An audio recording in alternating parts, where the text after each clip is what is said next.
Welcome to intellectuals Avenue. आज हम William Shakespeare के जिस प्ले को डिस्कस करेंगे उसका टाइटल है द टेम्पेस्ट, यानी एक समुद्री तूफ़ान। ये प्ले 1610 या 1611 में लिखा गया।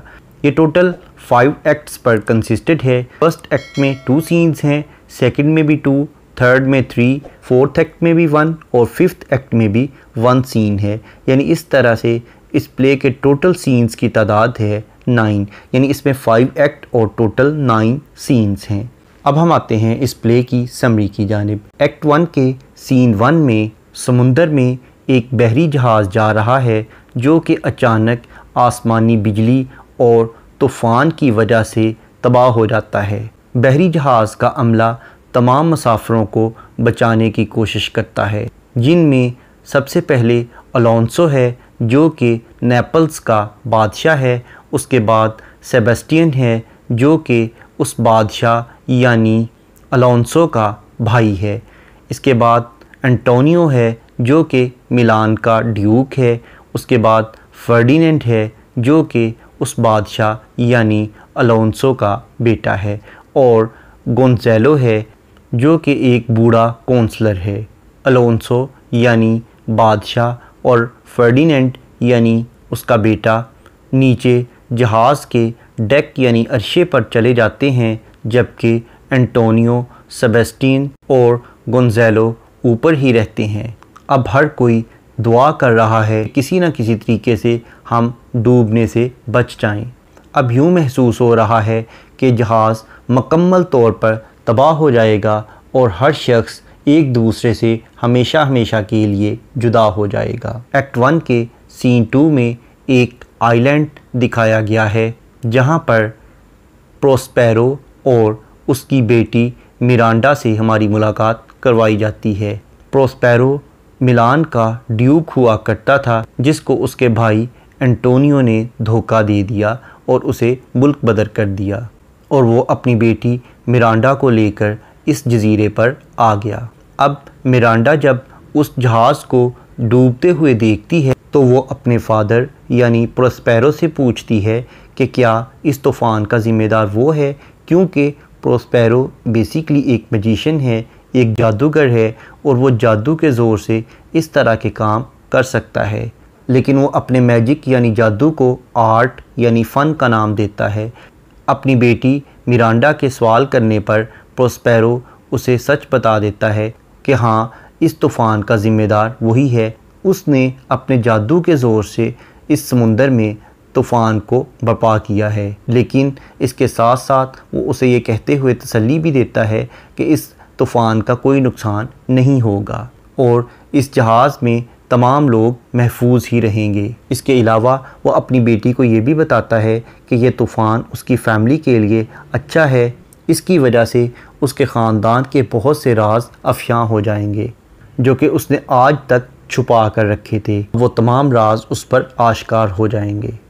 फिर वो अपनी बेटी से सवाल करता है कि क्या उसे वो ज़माना याद है जब वो इस खित्ते में नहीं आए थे, और उसकी बेटी कहती है कि हाँ, उसे ये ज़माना याद है। इससे प्रोस्पेरो को बहुत ज़्यादा हैरानी होती है, क्योंकि जब वो इस खित्ते में आए थे, इस जजीरे पर आए थे, तो उस वक़्त उसकी बेटी यानी मिरांडा की उम्र महज 3 बरस थी, यानी वो 3 इयर्स ओल्ड थी। और मिरांडा को अभी तक अच्छे तरीके से ये भी याद था कि तकरीबन 4-5 ख़वातीन उसकी देखभाल किया करती थीं, लेकिन उसे ये नहीं याद था कि वो इस जजीरे पर कैसे आए थे। इस पर प्रोस्पेरो उसे एक लंबी कहानी सुनाता है, और वो कहानी ये थी कि 12 बरस पहले मिरांडा जो कि एक शहज़ादी हुआ करती थी और उसका बाप यानी प्रोस्पेरो ड्यूक ऑफ मिलान था। ये ख़बर सुनकर मिरांडा को बहुत ज़्यादा हैरानी होती है और वो प्रोस्पेरो से पूछती है कि क्या उसका बाप वाकई ही सच बोल रहा है। इस पर उसका बाप कहता है कि हाँ, मैं ही तुम्हारा हकीकी बाप हूँ, और ये भी सच है कि मैं मिलान का ड्यूक हुआ करता था। यहाँ पर इस सीन को शेक्सपियर के एक और प्ले यानी द विंटर्स टेल के साथ भी कंपेयर किया जा सकता है, जिसमें पर्डिटा नामी शहज़ादी को इस बात का इल्म नहीं था कि वो एक शहज़ादी है। इस पर मिरांडा अपने बाप से पूछती है कि क्या वो किसी नेमत या किसी बद्दुआ के नतीजे में इस ज़मीन पर आए हैं। प्रोस्पेरो अपनी बेटी मिरांडा को जवाब देता है कि ये दोनों ही वजूहात के बाइस वो यहाँ पर आए हैं, यानी वो किसी नेमत की वजह से और किसी बद्दुआ की वजह से दोनों वजूहात की बुनियाद पर यहाँ आए हैं।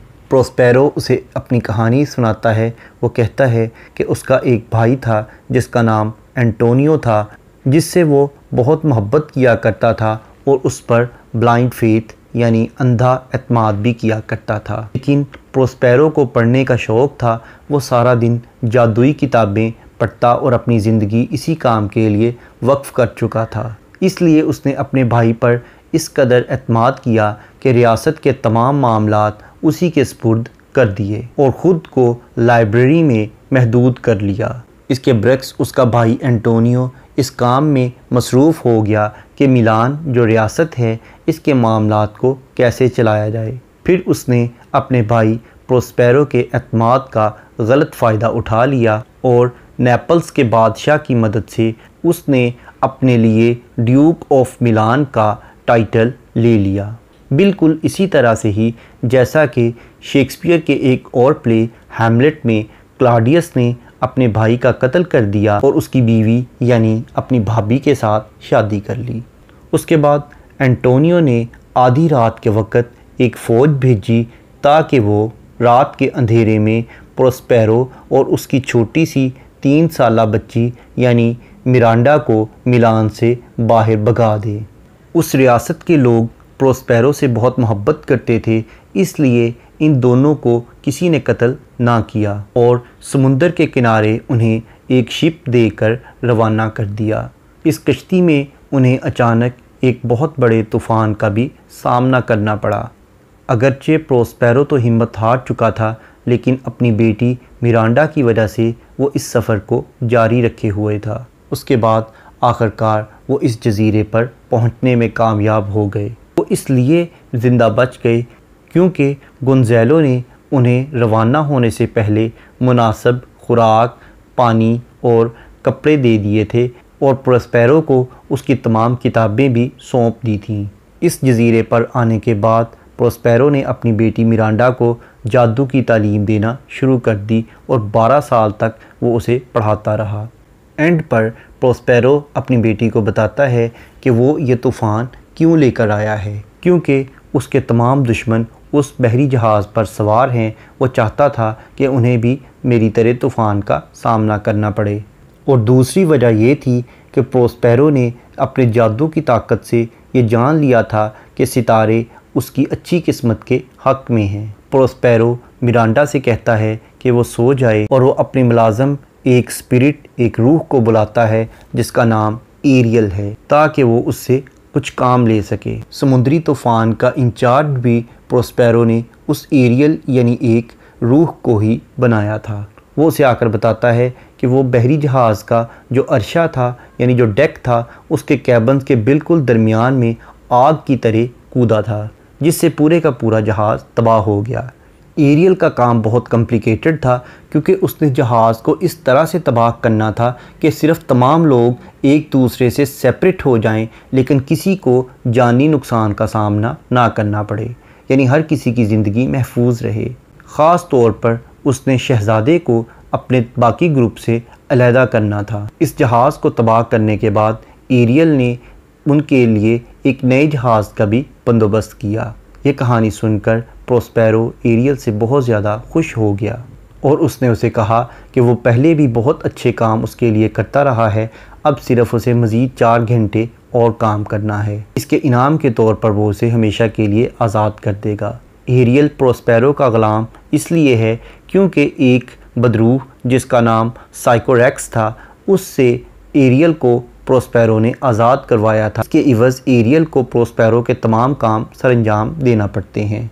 उसके बाद प्रोस्पेरो साइकोरेक्स की कहानी सुनाता है कि वो एक बहुत ही खौफनाक किस्म की बदरूह थी जो कि अल्जाइर्स में रहती थी, लेकिन उसे वहाँ से मुल्क बदर कर दिया गया क्योंकि उसने एक शैतान के साथ राहो रस्म कायम कर लिए थे, उसके साथ ताल्लुक़ बना लिए थे, जिसके नतीजे के तौर पर अल्जाइर्स वालों ने उसे मुल्क बदर करके इसी जजीरे पर भेज दिया जहाँ पर प्रोस्पेरो रह रहा था।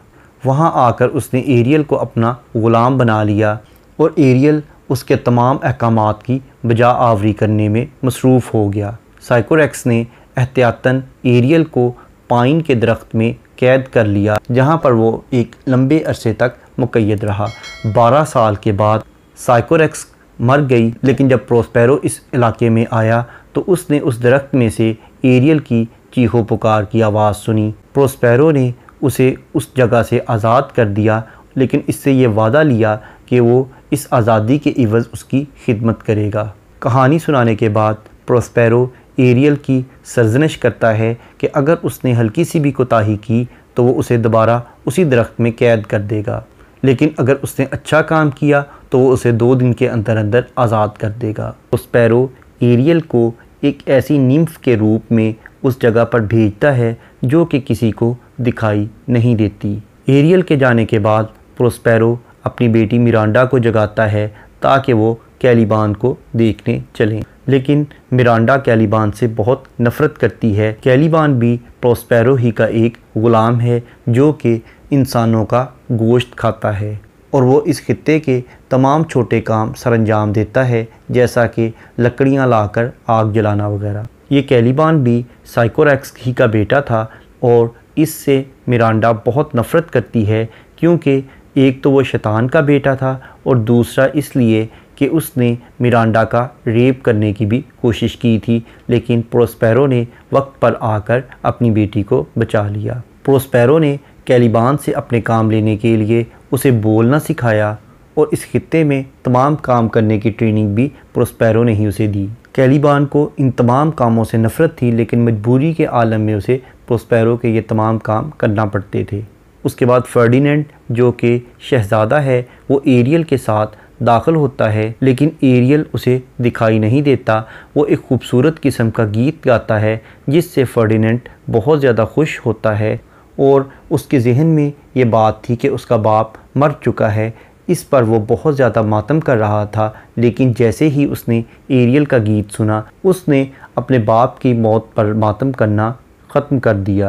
एरियल फर्डिनेंड को मिरांडा यानी प्रोस्पेरो की बेटी के पास ले जाता है और जब ये शहज़ादी और शहज़ादा एक दूसरे को देखते हैं तो पहली नज़र में ही इन्हें एक दूसरे से मोहब्बत हो जाती है। मिरांडा ने 12 बरस तक इस इलाके में कैलिबान और प्रोस्पेरो के अलावा किसी भी शख्स को इस जगह पर नहीं देखा था, इसलिए वो फर्डिनेंड को देखकर बहुत ज़्यादा खुश होती है कि इनके अलावा भी कोई इंसान इस दुनिया में रहता है और वो अपने बाप प्रोस्पेरो के सामने फर्डिनेंड की बहुत ज़्यादा तारीफ़ व तहसीन करती है। वो समझती है कि फर्डिनेंड लाजमन कोई एक अच्छी रूह होगी या एक देवता होगा और फर्डिनेंड समझता है कि मिरांडा एक देवी है। फर्डिनेंड पहली मुलाकात में ही मिरांडा को अपनी पूरी की पूरी कहानी सुनाता है कि किस तरह से जहाज़ तबाह हो गया और उसका बाप जो कि एक बादशाह था उसकी डेथ हो गई, और वो अब अंदर से खुश भी है कि वो मिरांडा को अपने इलाके की मलिका बनाएगा, क्योंकि अपने बाप की वफ़ात के बाद वो बादशाह बन जाएगा। लेकिन अगर उसका बाप ज़िंदा होता तो मिरांडा एक गरीब लड़की थी, शायद उसके साथ उसकी शादी ना हो पाती, लेकिन उसके बाप की डेथ की वजह से अब वो बआसानी उससे शादी करके उसे क्वीन बना सकता है। उसके बाद वो आपस में प्यार मोहब्बत की बातें करते हैं और बात उनकी शादी के फ़ैसले तक पहुंच जाती है।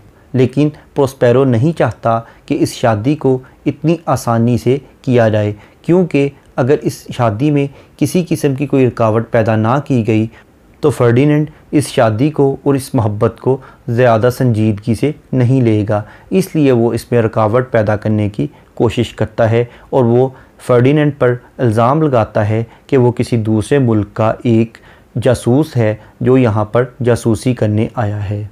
वो फर्डिनेंड को कैद करने का हुक्म देता है, लेकिन मिरांडा उसके हक़ में बोलती है, लेकिन उसकी बात को तस्लीम नहीं किया जाता। प्रोस्पेरो के हुक्म पर फर्डिनेंड यानी शहज़ादे को जेल में कैद कर दिया जाता है। फर्डिनेंड जेल की खिड़की में से हमेशा मिरांडा हुई को देखता है।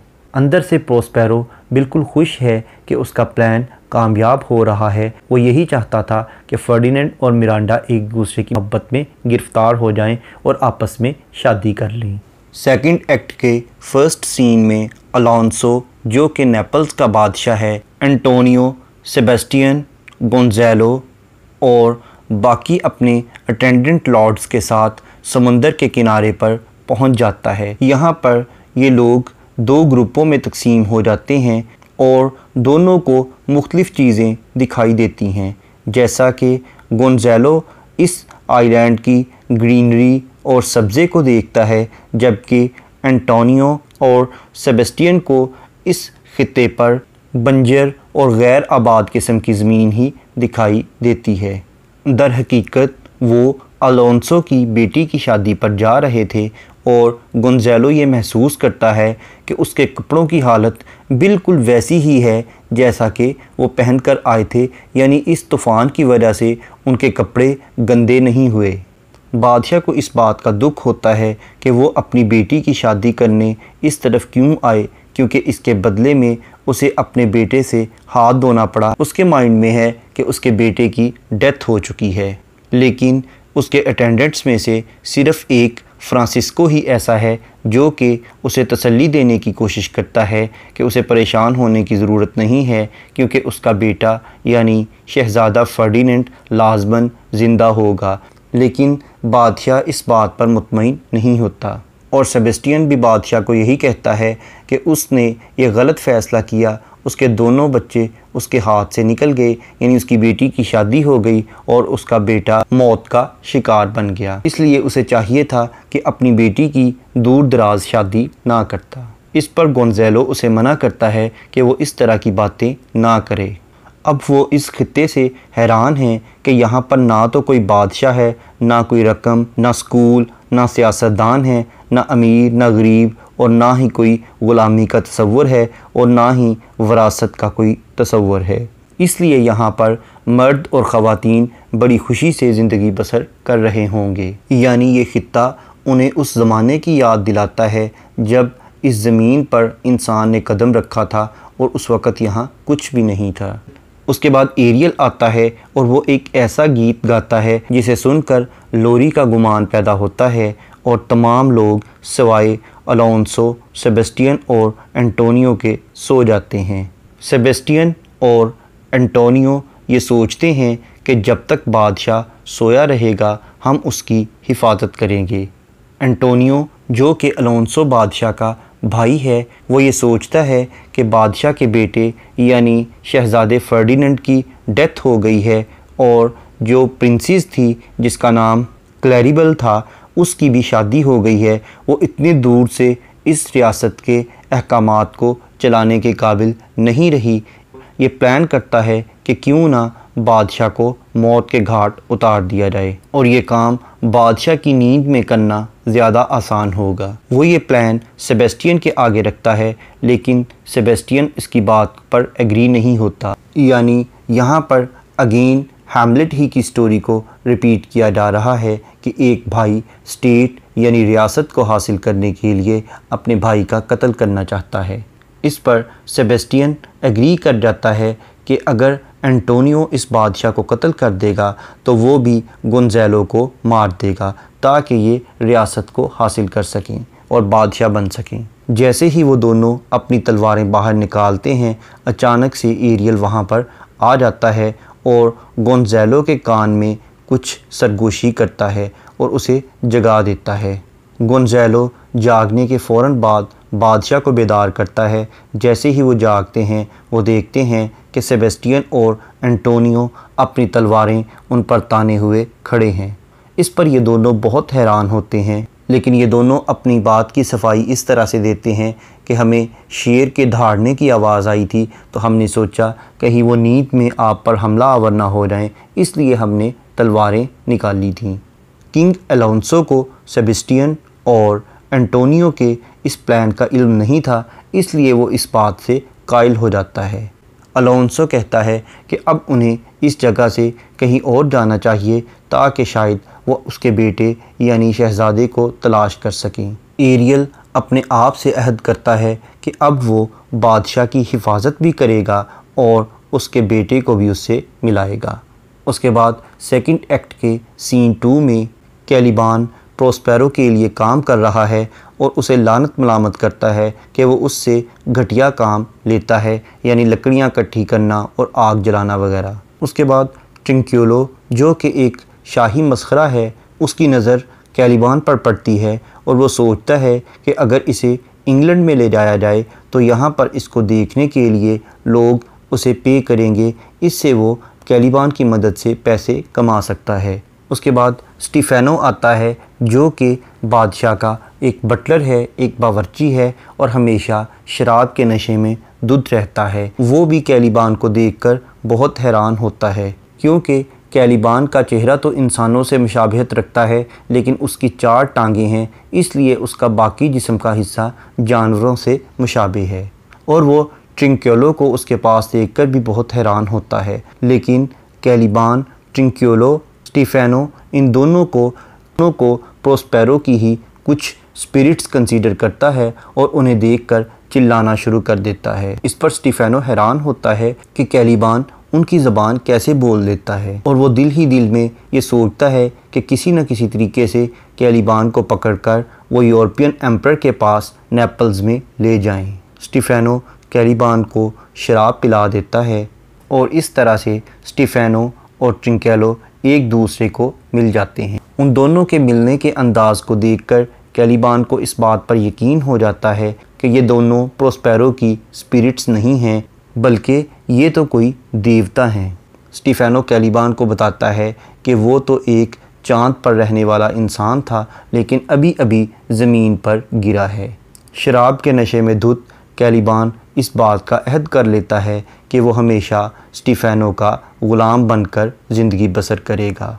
स्टीफेनो और ट्रिंक्योलो शराब पीते हैं और ख़ुद से इस बात का अंदाज़ा लगा लेते हैं कि शिप में तमाम लोगों की डेथ हो गई है और अब वो इसी खित्ते में रहेंगे और इस खित्ते पर हुकूमत करेंगे और उनकी रियाया सिर्फ़ कैलिबान ही होगा।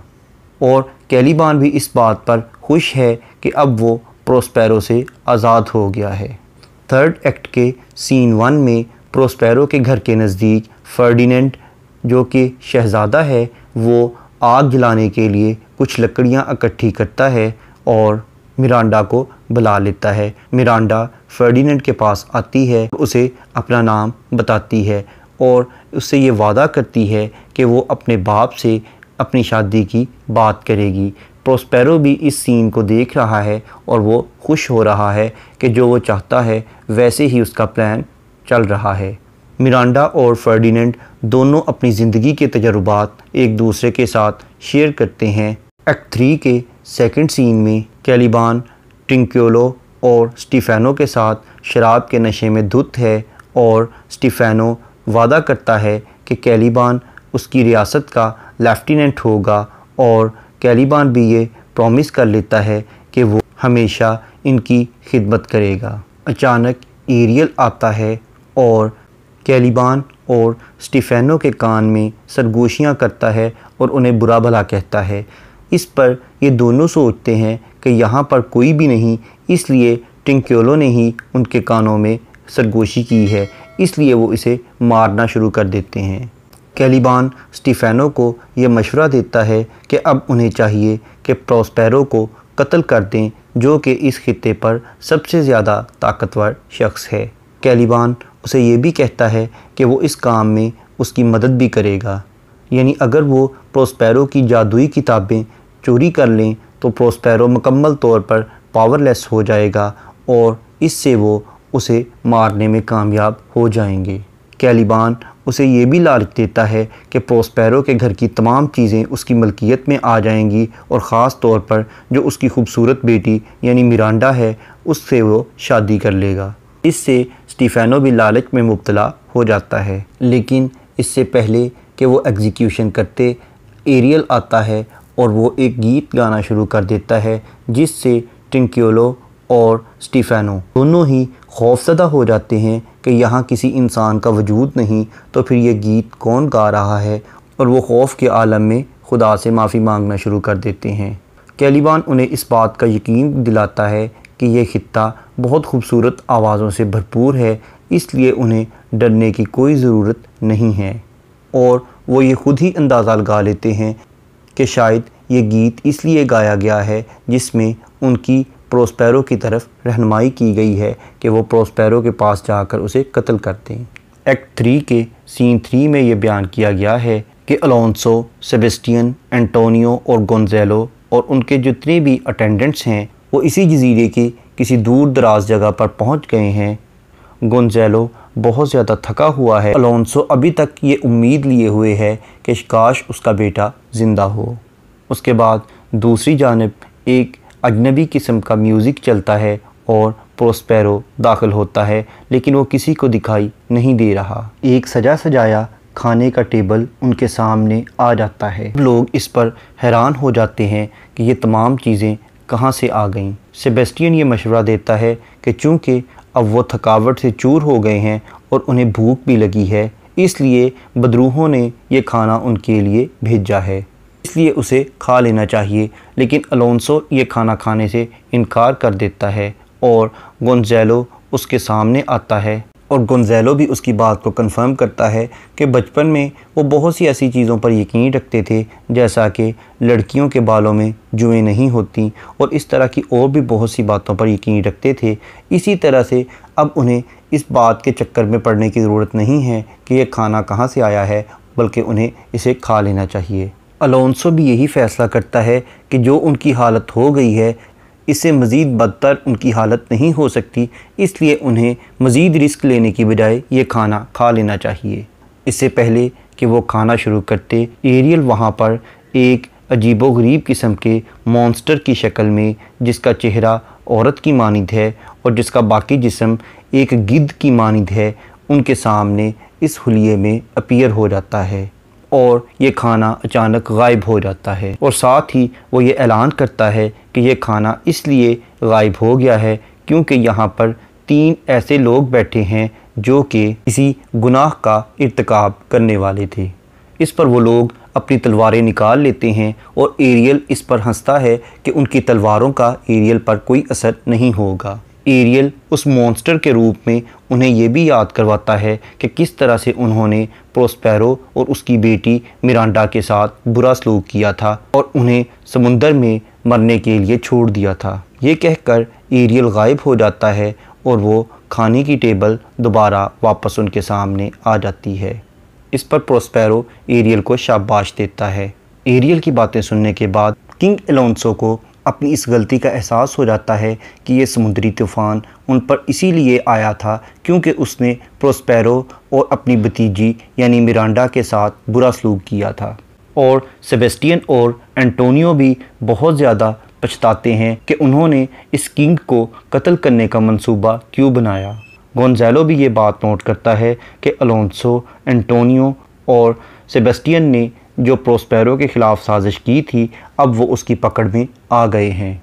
एक्ट 4 के सीन 1 में प्रोस्पेरो फर्डिनेंड के पास आता है, उससे कहता है कि वो मिरांडा के लिए उसका टेस्ट कर रहा था कि क्या वाकई उसकी मोहब्बत सच्ची है। इस पर फर्डिनेंड उसे अपनी मोहब्बत का यकीन भी दिलाता है और प्रोस्पेरो इस बात पर रज़ामंद हो जाता है कि वो मिरांडा की शादी फर्डिनेंड से कर देगा। लेकिन प्रोस्पेरो फर्डिनेंड को इस बात की भी वार्निंग देता है कि उसे चाहिए कि वो शादी की रसूमात मुकम्मल होने से पहले मिरांडा को हाथ ना लगाए, क्योंकि इससे आसमानी ताकतें उस पर अजाब नाज़िल कर सकती हैं और उनकी आने वाली ज़िंदगी बहुत ही परेशान कुन साबित हो सकती है। इस कपल की एंगेजमेंट पर एरियल उनके सामने एक डांसिंग पार्टी मुनक्किद करता है और मुख्तलिफ गॉड्स और गॉडेसेस कपल के सामने आकर डांस करना शुरू कर देते हैं और इस दौरान गॉड्स और गॉडेसेस की भी आपस में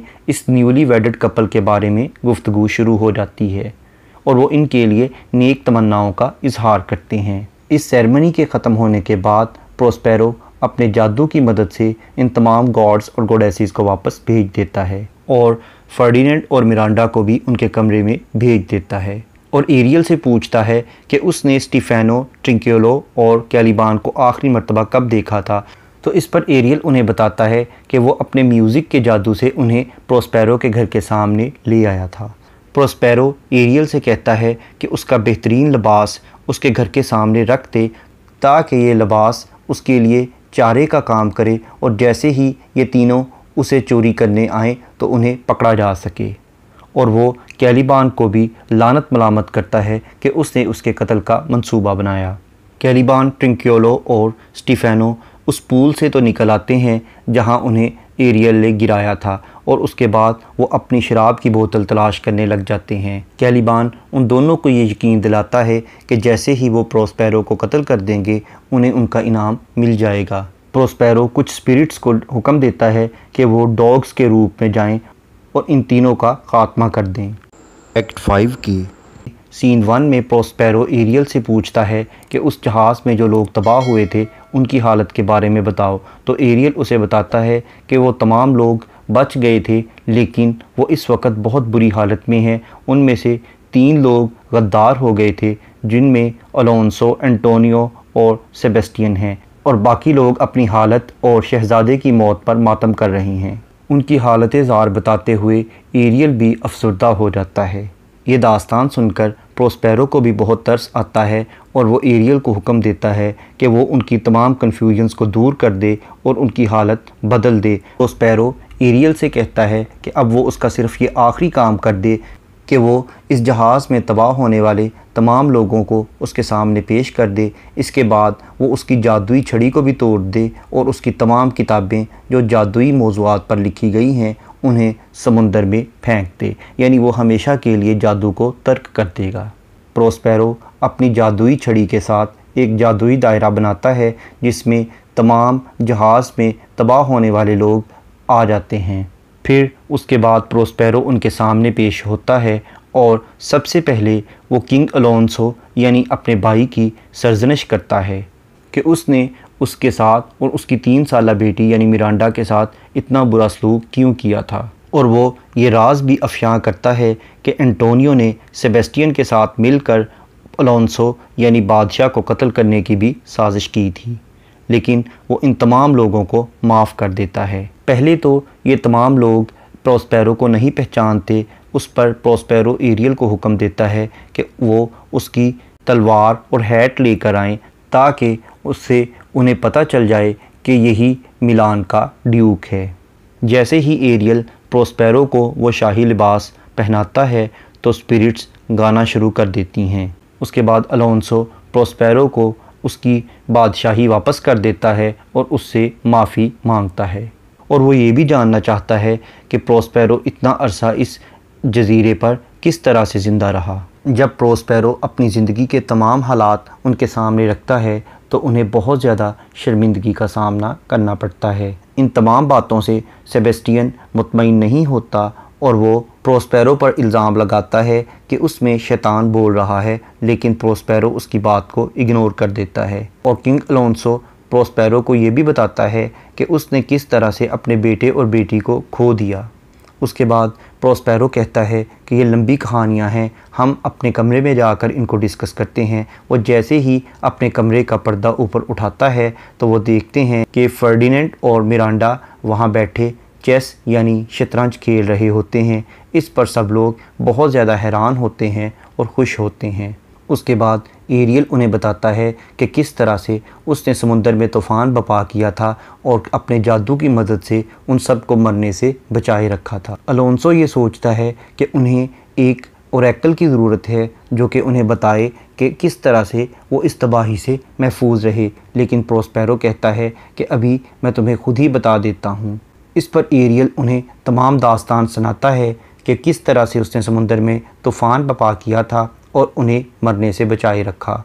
उसके बाद कैलिबान स्टीफेनो और ट्रिंकेलो के साथ अंदर दाखिल होते हैं। स्टीफेनो और ट्रिंकेलो ने प्रोस्पेरो के कपड़े चुराने की कोशिश की थी और वो पकड़े गए, लेकिन प्रोस्पेरो इन सब को माफ़ कर देता है। इसके बाद प्रोस्पेरो उन सब से ये वादा करता है कि उन्हें सुबह नेपल्स जाने के लिए एक नया जहाज़ दे दिया जाएगा। प्रोस्पेरो उनसे कहता है कि वो नेपल्स जाने से पहले अपने बेटे और बेटी यानी फर्डिनेंड और मिरांडा की शादी देख लें। प्रोस्पेरो एरियल से पूछता है कि क्या कल सफ़र के लिए मौसम साजगार होगा। एरियल कहता है कि जी, मौसम इस काबिल है कि ये कल सफ़र कर सकते हैं।